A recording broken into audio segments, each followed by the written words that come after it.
Coupling and female ಗಮನಿಸೋ ಒಂದು locking ಸಿಸ್ಟಮ್ಗೋಸ್ಕರ male and ಫೀಮೇಲನ್ನು ಮಾಡಿರ್ತಾರೆ.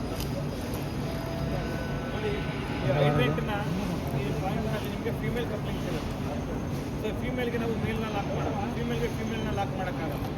So ಗಾಬರಿಯಲ್ಲಿ ನೀವು ಹೋಗ್ತಾರೆ ಲೇಔಟ್ ಮಾಡಿಬಿಟ್ಟಿರ್ತೀರಾ, ಇಲ್ಲಿ ಫೀಮೇಲ್ ಕಪ್ಲಿಂಗ್ ಯಾವಾಗಲೂ ಫೀಮೇಲ್ಗೆ ಮೇಲನ್ನು ಲಾಕ್ ಮಾಡಬೇಕು. ಮತ್ತು ಜೊತೆಗೆ ನಮ್ಮಲ್ಲಿ ಯಾವಾಗಲೂ ಅಷ್ಟೇ ಓಸನ್ನು ಲೇಔಟ್ ಮಾಡಬೇಕು. ಲೇಔಟ್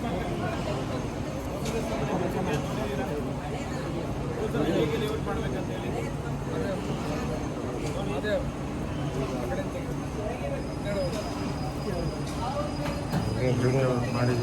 ಪ್ರತಿಯೊಂದು ನಿಮ್ಮ ಹೋಸ್ ಬಾಕ್ಸಲ್ಲಿ 2 ಹೋಸಸ್ ಇರುತ್ತೆ. ಅಲ್ಲೇ ನಿಮಗೆ ಎಮರ್ಜೆನ್ಸಿ ಬಾಕ್ಸ್ನಲ್ಲಿ ಇರುತ್ತೆ. ಯಾವಾಗಲೂ ಇದರ ಹೋಸನ್ನು ಲೇಔಟ್ ಮಾಡೋಕ್ಕೆ ರೂಢಿಸ್ಕೊಂಡು ಹೋಗೋದು ಇದೆಲ್ಲ ಮಾಡಬೇಡಿ, ಟೈಮ್ ವೇಸ್ಟ್ ಆಗುತ್ತೆ. ಸೈಡಲ್ಲಿ ಅದು ಲೆಗ್ಸ್ ಇದೆ, ಫೀಮೇಲ್ ಕಪ್ಲಿಂಗ್ನಲ್ಲಿ ಅದು ಲೆಗ್ಸ್ ಇರುತ್ತೆ. ಈ ಲೆಗ್ಸನ್ನು ಜಸ್ಟ್ ಹೋಲ್ಡ್ ಮಾಡಿ ರೋಲ್ ಮಾಡಿದ್ರೆ ರೋಲ್ ಆಗ್ತಾ ಹೋಗುತ್ತೆ. ಇದೆಲ್ಲ ನಮಗೆ ಟೈಮ್ ಸೇವ್ ಅದು ಇಷ್ಟೇ ಪ್ರೊಸೀಜರ್. ನಾವು ಹೇಗಾದರೂ ಉಳಿಸ್ಬಿಡೋದು ಅದೆಲ್ಲ ಹೋಗ್ತಾ ಹೋಗೋದು ಹೀಗೆಲ್ಲ ಕೂಲಿಂಗಲ್ಲಿ ಏನಾಗುತ್ತೆ, ಫೀಮೇಲ್ ಕಪ್ಲಿಂಗಲ್ಲಿ ಆ್ಯಕ್ಷನ್ ಇರುತ್ತೆ. ಓಕೆ, ಈಗ ಹೇಳಿದ್ರೆ ಲ್ಯಾಪ್ ಓಪನ್ ಬಿಟ್ಟರೆ ಲಾಕ್, ಬಟ್ ಆದರೆ ಈ ಲೆಗ್ಸ್ 2 ಕಟ್ ಆಗ್ತಾ ಇರುತ್ತೆ. ಇದನ್ನು ಈ ನಾವು ಓಸನ್ನು ಲೇಔಟ್ ಮಾಡಬೇಕಾಗುತ್ತೆ. ಹಾಗೆ ಲೇಔಟ್ ಮಾಡಿದ್ರೆ ನಿಮಗೆ ರಬ್ಬರ್ ಲ್ಯಾಂಡ್ ಬರುತ್ತೆ, ಎಲ್ಲೂ ಲೀಕ್ ಆಗೋಲ್ಲ. ಒಳಗಡೆ ರಬ್ಬರ್ ಕೋಟಿಂಗ್ ಇರುತ್ತೆ. ಈ ಮೇಲ್ ಕಪ್ಲಿಂಗ್ನಲ್ಲಿ ಲಿಪ್ ಅಂತ ಹೇಳ್ತೀವಿ. ಈ ಲಿಪ್ ಏನಾಗುತ್ತೆ, ಈ ಫೀಮೇಲ್ ಕಪ್ಲಿಂಗ್ನಲ್ಲಿ ತೋರಿಸಿದ್ರೆ ಲೆಗ್ಸ್ ಇದೆ ನೋಡಿ,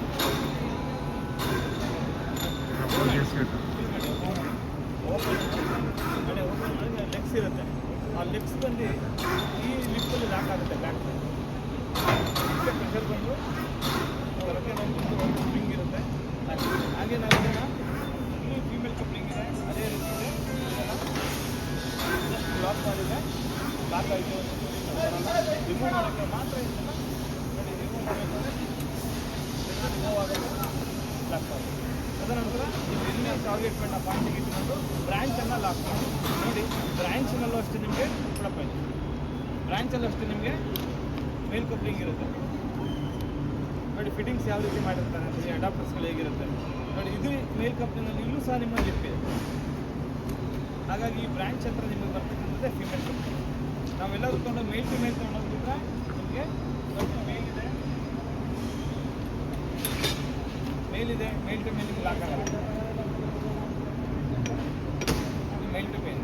ಸೊ ಹಾಗಾಗಿ ಫೀಮೇಲನ್ನೇ ಲಾಕ್ ಮಾಡಬೇಕು. ಲಾಕ್ ಮಾಡಿ ನೀವು ಎಲ್ಲಿ ಫೈರ್ ಮಾಡ್ತೀರಿ ಅಲ್ಲಿಗೆ ನೇರವಾಗಿ ಡೈರೆಕ್ಟಾಗಿ ನೀವು ಅದನ್ನು ಹಿಡಿಬೇಕಾದ್ರೂ ಅಷ್ಟೇ ಹೇಳ್ಕೊಟ್ಟಿದ್ದಾರೆ. ಕಾಂಟ್ಯಾಕ್ಟ್ ಮಾಡಿ ರಿಕ್ಸ್ ಮಾಡಿ. ಯಾವಾಗಲೂ ಸಾಮಾನ್ಯವಾಗಿ ಯಾರು ಸಹಾಯಕ್ಕಿಲ್ಲ, ಒಬ್ಬರೇ ಇದ್ದೀರಾ ಅಂತ ಹೇಳಿದಾಗ ಒಬ್ಬರೇ ಇರ್ತಿದ್ದೀರಾ, ಕಷ್ಟ ಆಗುತ್ತೆ. ಹೇಗೋ ಇಟ್ಕೊಂಡ್ರೆ ಏನಾಗುತ್ತೆ, ಈ ಪ್ರೆಷರ್ನಲ್ಲಿ ನಿಮ್ಮನ್ನೇ ಮೇಲೆ ಎತ್ತತ್ತೆಲ್ಲ ಪ್ರೆಷರ್ ಇರುತ್ತೆ. ಸೊ ಹಾಗಾಗಿ ಅವ್ರು ಇಟ್ಕೊಂಡ್ರೆ ವಿಧಾನದಲ್ಲಿ ನಾವು ಮೇಲಿಂದ ಈ ಕೈಯನ್ನು ಅಮುಕ್ತಾ ಇರಬೇಕು ಪ್ರೆಷರ್ಗೆ. ಇದು ಸಪೋರ್ಟಿಂಗ್ ಅಂದರೆ ಕೆಳಗಿಂದ ಇರುತ್ತೆ. ಇದನ್ನು ಹೋಲ್ಡ್ ಮಾಡಿ ಪ್ರೆಸ್ ಮಾಡ್ತಾ ಇರಬೇಕು. ಇಲ್ಲಿ ಗ್ರೌಂಡಲ್ಲಿ ಲೆಗ್ಗಿನ ಕಾಂಟ್ಯಾಕ್ಟ್ ಮಾಡಿಬಿಟ್ಟು ಚೆನ್ನಾಗಿ ಫ್ರೀ ಆಗಿಬಿಟ್ಟು ನೀವು ಜಂಪ್ ಫ್ರೀ ಬಿಡಬಾರ್ದು. ನಮಗೆ ಈ ಪ್ರೆಷರ್ಗೆ ಇಬ್ಬರು ಗ್ರೌಂಡ್ ಇಲ್ಲಕ್ಕಾಗಲ್ಲ, ಗ್ರೌಂಡಿಂದ ಮೇಲೆ. ಹಾಗಾಗಿ ಗ್ರೌಂಡಿಂದ ಲೆಗ್ಗಿನ ಯಾವುದು ಕಾಂಟ್ಯಾಕ್ಟ್ ಮಾಡಿಬಿಟ್ಟು ಇಲ್ಲ ಹೋಲ್ಡ್ ಮಾಡಿ ಪ್ರೆಸ್ ಮಾಡಿದ್ರೆ ಅದು ಫೈಟ್ ಸ್ಟಾಪ್ ಮಾಡಿರಬೇಕಾಗುತ್ತೆ. ಒಂದು ತಿಳ್ಕೊಂಡಿರಿ, ನಿಮ್ಮ ಯಾರಲ್ಲಿ ಎಷ್ಟು ಹೈಡ್ರೆಂಟ್ಸ್ ಎಲ್ಲ ಹೈಡ್ರೆಂಟ್ಸ್ ಅನ್ನೋದಂದರೆ ನೀವು ಅಲ್ಲಿಗೆ ಪಂಪ್ ಆನ್ ಮಾಡಬೇಕು ಅನ್ನೋ ಅವಶ್ಯಕತೆ ಏನಿಲ್ಲ.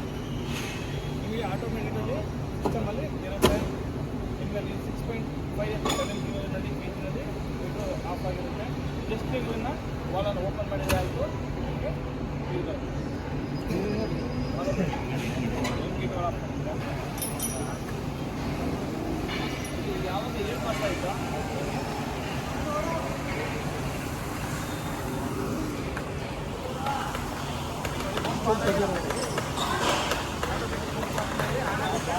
ಅದು ಪ್ರೆಷರ್ ಏನಿದೆ ಆ ಪ್ರೆಷರ್ ನಿಮಗೆ ಪರ್ ಮಿನಿಟ್ ನಿಮಗೆ ಆ pump capacity 2850 litre per minute output ಕೊಡ್ತೀವಿ ಪ್ರೆಷರ್. ಬಟ್ ಕಂಟ್ರೋಲ್ ಇರೋ ನಾವು ಕಂಟ್ರೋಲ್ ಮಾಡ್ಕೊಬೋದು. ಹಾಗಾಗಿ ನಿಮಗೆ ಗೌರ್ಮೆಂಟ್ ಸ್ಟೋರೇಜ್ ಕೆಪಾಸಿಟಿ ನಿಮಗೆ 1 ಲ್ಯಾಕ್ ಕೆಪಾಸಿಟಿ ಕೊಟ್ಟಿದೆ. ಓಕೆ, ಇದು ಸ್ವಲ್ಪ ಪ್ರೆಷರ್ ಕೊಟ್ಟರೆ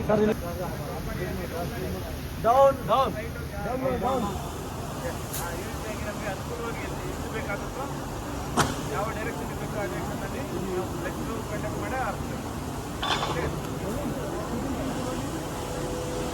ಬೇರೆ ಯಾರಾದರೂ ಹೋಲ್ಡ್ ಮಾಡ್ತೀರಾ?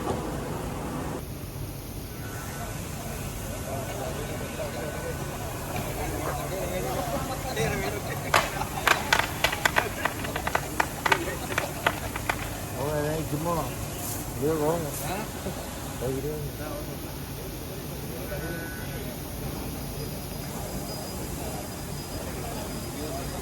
Tapi keluar dong. Ada nanti.